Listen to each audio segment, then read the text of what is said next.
दोस्तों स्वागत है आपका मेरे YouTube चैनल इंग्लिश बाबू पर। और आज मैं फिर हाजिर हूँ आपके साथ एक नई स्टोरी लेकर। और दोस्तों आज जो स्टोरी मैं आपके लिए लेकर आया हूँ ये एक शॉर्ट मॉरल स्टोरी है। बहुत ही अच्छी कहानी है, सुनकर आपको बहुत मज़ा आएगा।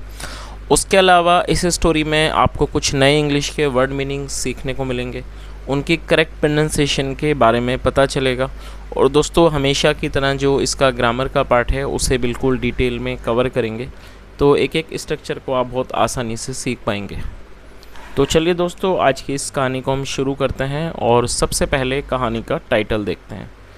कहानी का टाइटल है the clever farmer and the dacoit. क्या मतलब हुआ दोस्तों? क्लेवर का मतलब होता है चालाक, और ये एक एडजेक्टिव है। क्लेवर फार्मर मतलब कि चालाक किसान, और डकैत। दोस्तों डैकोइट का मतलब होता है डकैत, जिसे इंग्लिश में डैकोइट पढ़ा जाता है। तो इस पूरी लाइन का क्या मतलब हुआ?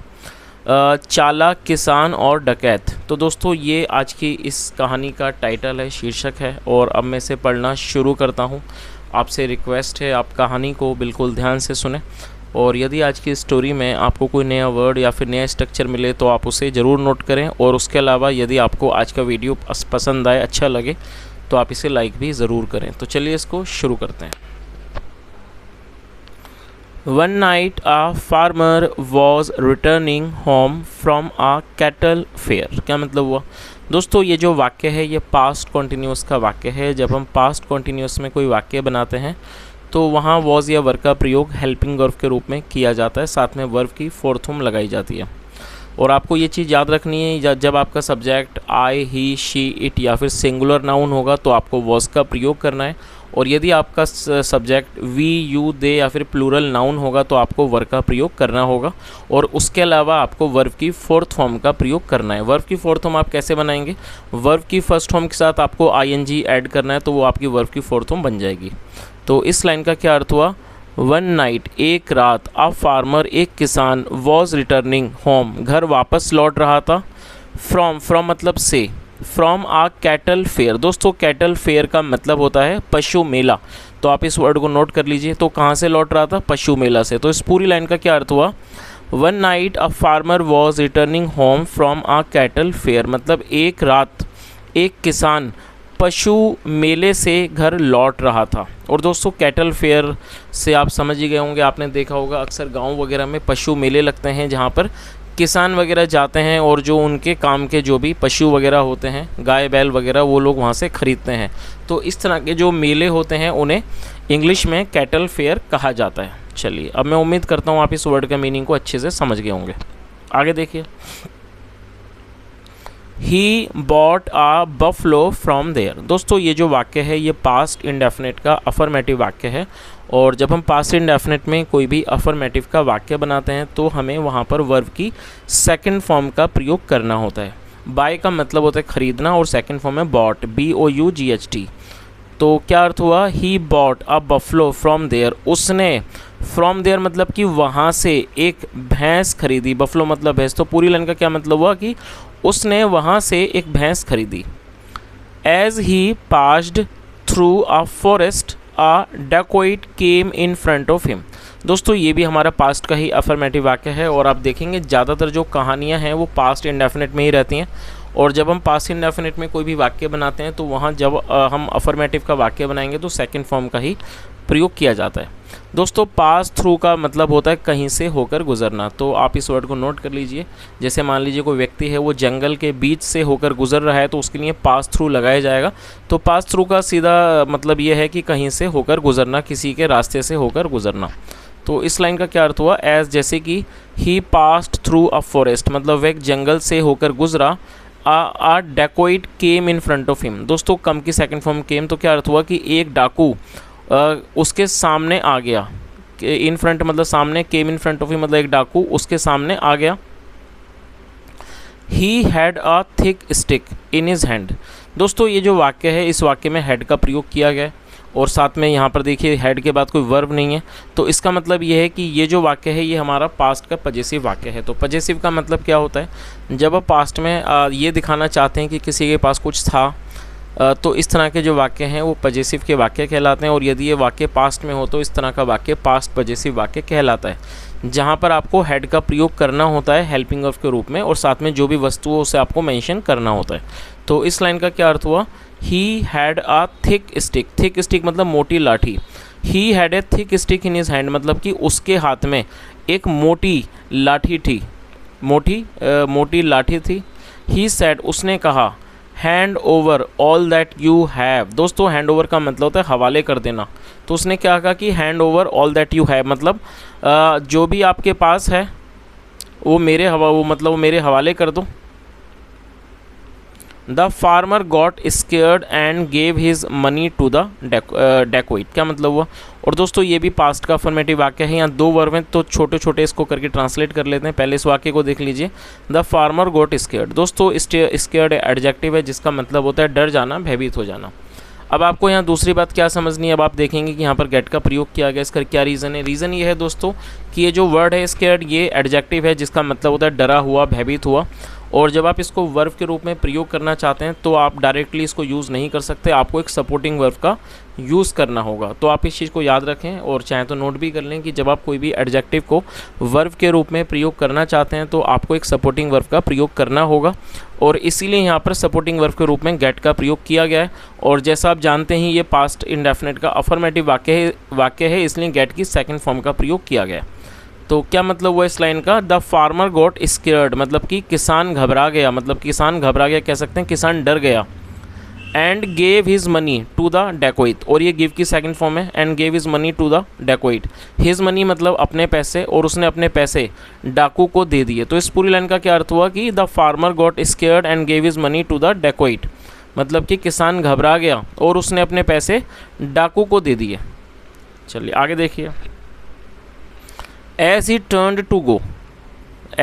टू गो मतलब जैसे ही वह जाने के लिए मुड़ा, द डेकोइट सेड डाकू ने कहा,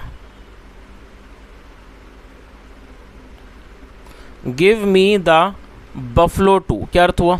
तो और दोस्तों TOO का मतलब होता है भी। तो इस पूरी लाइन का क्या अर्थ हुआ यहाँ से देख लेते हैं ताकि आप कहानी को समझ लें।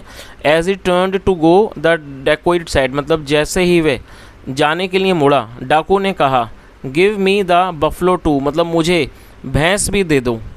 Y are you taking it away आप इसे क्यों ले जा रहे हो। Why are you taking it away मतलब आप इसे क्यों ले जा रहे हो। आगे देखिए,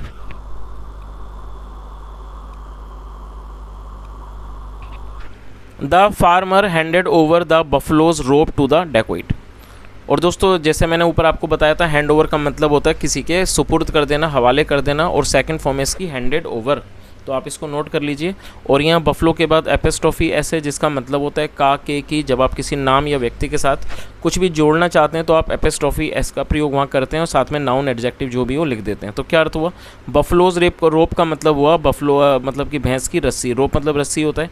तो इस लाइन का क्या अर्थ हुआ, the farmer handed over the buffalo's rope to the dacoit मतलब किसान ने भैंस की जो रस्सी थी वो डाकू के हवाले कर दी। तो दोस्तों जैसा आपने यहाँ कहानी में देखा ही होगा कि पहले तो उसने किसान के पैसे ले लिए और उसके बाद उसने किसान से कहा कि आप इस भैंस को कहाँ ले जा रहे हो, ये भी मुझको दे दो। तो उसके बाद जो किसान था उसने उस भैंस के जो रस्सी थी मतलब बंधी हुई थी वो उसने उसके हवाले कर दी। चलिए आगे देखिए, then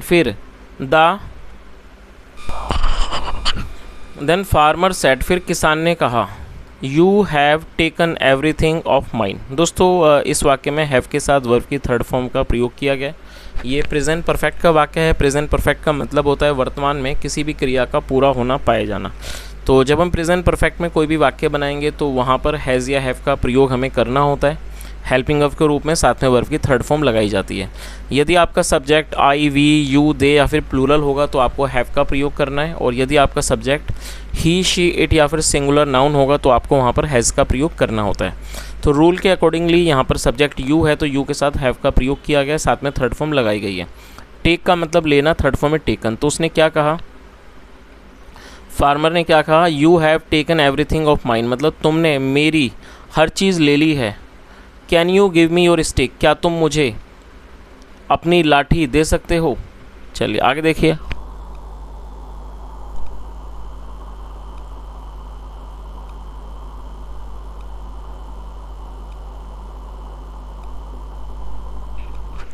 Y do you need it, Y do you need it. और दोस्तों ये जो वाक्य है ये प्रेजेंट इंडेफिनिट का इंट्रोगेटिव वाक्य है, जहाँ पर डू का प्रयोग हेल्पिंग वर्ब के रूप में किया जाता है, साथ में वर्ब की फर्स्ट फॉर्म लगाई जाती है। नीड का मतलब होता है आवश्यकता होना, ज़रूरत होना।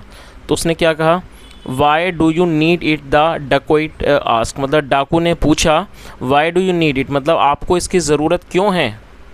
माई wife will be pleased that at least I got a stick from the fair. क्या अर्थ हुआ, तो उसने क्या जवाब दिया किसान ने कि माई वाइफ विल बी प्लीज्ड, मतलब मेरी पत्नी खुश होगी, दैट की एटलीस्ट कि कम से कम I got a stick from the fair. तो उसने अपने क्या जवाब दिया कि मेरी जो पत्नी है वो खुश होगी कि कम से कम कि मेले से मैं एक लाठी तो लाया, that I at least I got a stick from the fair.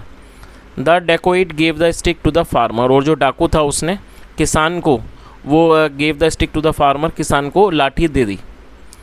Immediately the farmer started beating the dacoit. दोस्तों इमीडिएटली का मतलब होता है तुरंत, और यहाँ पर स्टार्टेड के साथ फोर्थ फॉर्म का प्रयोग किया गया। दोस्तों आप इस स्ट्रक्चर को समझ लीजिए, जब हम कोई ऐसा वाक्य बनाते हैं जहाँ वाक्य की टेल पर लगा लगी लगे जैसे शब्द आएंगे, तो वहाँ पर सब्जेक्ट के बाद स्टार्टेड और वर्ब की फोर्थ फॉर्म का प्रयोग किया जाता है। अब जैसे मान लीजिए एग्जाम्पल है, वह खेलने लगा, तो हमारे जो वाक्य की टेल पर है वो क्या है, वह खेलने लगा। तो आप इसको कैसे बनाएंगे, सबसे पहले आप सब्जेक्ट लिखेंगे ही, उसके बाद स्टार्टेड, उसके बाद प्ले की फोर्थ फॉर्म प्लेइंग, तो क्या हो जाएगा, ही स्टार्टेड प्लेइंग, वह खेलने लगा, वह दौड़ने लगा, ही स्टार्टेड रनिंग, मैं खाने लगा, आई स्टार्टेड ईटिंग। तो इस तरह से आप इन वाक्यों को बना सकते हैं। तो आप इसके स्ट्रक्चर को नोट कर लीजिए, जब भी आपको कोई ऐसा वाक्य बनाना है जहाँ वाक्य की टेल पर लगा लगी जैसे शब्द आएंगे, तो सब्जेक्ट के बाद स्टार्टेड और उसके बाद वर्ब की फोर्थ फॉर्म। चलिए, और दोस्तों अगर आप चाहें तो एक दो सेंटेंस आप बनाएं और आप मुझे यहाँ पर कमेंट सेक्शन में ज़रूर बताएं। चलिए आगे देखते हैं। Immediately the farmer started beating the dacoit with the stick, with the stick मतलब से। तो क्या अर्थ हुआ कि तुरंत किसान ने डाकू को लाठी से पीटना शुरू कर दिया। चलिए आगे देखिए। The dacoit ran off to save his life, और जो डाकू था वो अपने जीवन को बचाने के लिए दौड़ पड़ा। Leaving the buffalo and the farmer's money behind, मतलब leaving the buffalo and the farmer's money behind, मतलब कि किसान के पैसों और भैंस को पीछे छोड़ते हुए वो अपने जीवन को बचाने के लिए दौड़ पड़ा। चलिए आगे देखिए।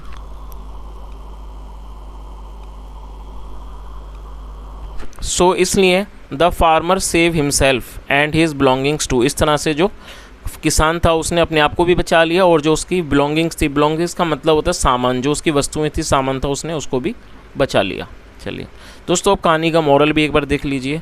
Think how to save life in dangerous situations. तो इस कहानी का मॉरल क्या है, क्या नैतिक शिक्षा मिलती है इससे कि think how to save life in dangerous situations, मतलब कि खतरनाक स्थितियों में, मतलब इस बात को सोचें कि खतरनाक स्थितियों में जीवन को कैसे बचाएं। तो ये इस कहानी का मॉरल है।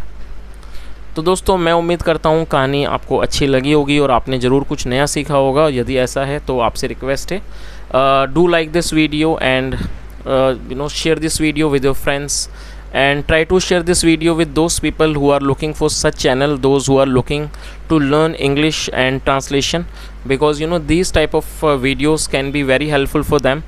So it's my request that if you know anyone or if you have any friends those who are trying to learn English grammar and translation, so kindly share this video with them, because this small share can help someone to learn English. And apart from this guys, if you really enjoyed this session and if you really want to appreciate my hard work, then you just need to like this video and subscribe the channel.